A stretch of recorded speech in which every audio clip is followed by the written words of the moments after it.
Sorry about that one cutting off, but my filled up on my iPad and the video cut off, so I had to get it cleared off before I could finish it. Okay, so anyway, you've got the negative 3 over square root 2, and of course you also have the positive 3 over square root 2, but of course this is going to be the one that's going to be your minimum point on your graph. Substitute this back into the original function. So go back up to the top with the 2x times the square root of 9 minus x squared. And if you substitute that in, that will give you a negative 9.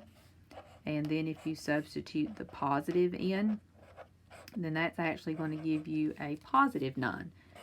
So this is your min, as we said. And this is going to be your max. Okay. All right, one more that we're going to look at. And the difference with this one is the fact that you're dealing with a trig function. Okay, you are given the interval from 0 to 2 pi. Of course, the reason why they're giving you an interval here to consider is because this graph does just keep fluctuating up and down, up and down. So they're only wanting you to take it and look at just one section of this. Okay, so starting with your derivative.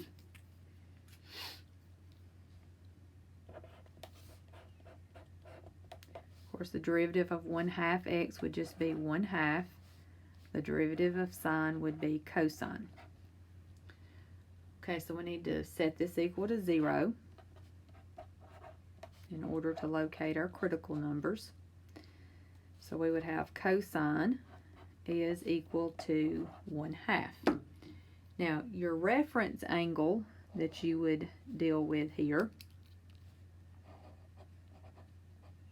of course, just knowing your values, cosine will have a value of 1/2 at 60 degrees, which would also be pi over 3. You are going to consider the first quadrant and the fourth quadrant, because that would be the quadrants in which cosine is positive. So in your first quadrant, that would be 60 degrees, and in the fourth quadrant, that would be 300 degrees. But I am going to express these in radians. So of course 60 degrees, we've already said, is pi over 3. And then the 300 degrees would be at well,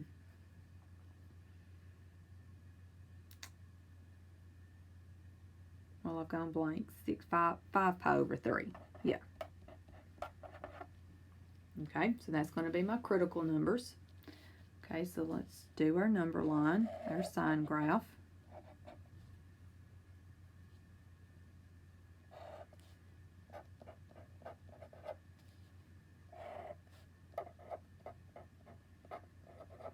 Now, as far as picking a test number, I mean, you can just, like in your calculator, get a decimal approximation for pi divided by 3,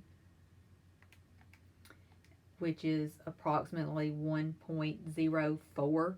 So if this is about 1.04, then you actually could use 1 and 2, because 5 pi over 3 is approximately 5.2, so which means you could use a 6. So I mean, when you're picking your test numbers, you don't have to pick a number that's in terms of pi. Just look at the decimal approximation, and then you can just go back, to using just integer values if you choose to do so. Okay, now first of all, let's see, 2 pi, because we are only going to consider this from 0 to 2 pi. So again, I really should have done this like I did a while ago. Let me put a 0 here, and down here, instead of putting an arrow, I need to put 2 pi. Now, 2 pi is over 2, so I still have picked something that would fall in between these two values, okay? So go back to your original function. you do need to make sure that your calculator is in radian mode. And I said original function, but I mean first derivative. Substitute your test values into your first derivative. So you'd have 1/2 minus cosine of 1. So that gives me a negative value. Okay, then you'll have the 1/2 minus cosine of 2. So that's going to give me a positive. And then 1/2 minus cosine of 6. So that's going to give me a negative. Okay. Again, you would need to make sure that your calculator is in radian mode, because these are in radians, and that's how you approximated, was based on the decimal of these. Okay, so this would be an interval that's decreasing, increasing, and decreasing. So increasing would be from pi over 3 to 5 pi over 3.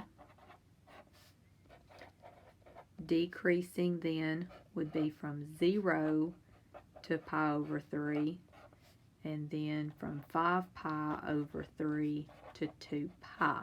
So again, you wouldn't involve infinity or negative infinity here because of the interval that you were given to consider this over anyway. Okay, so this would have to be a min, because see, you're decreasing and then increasing, and then here you're increasing and then decreasing.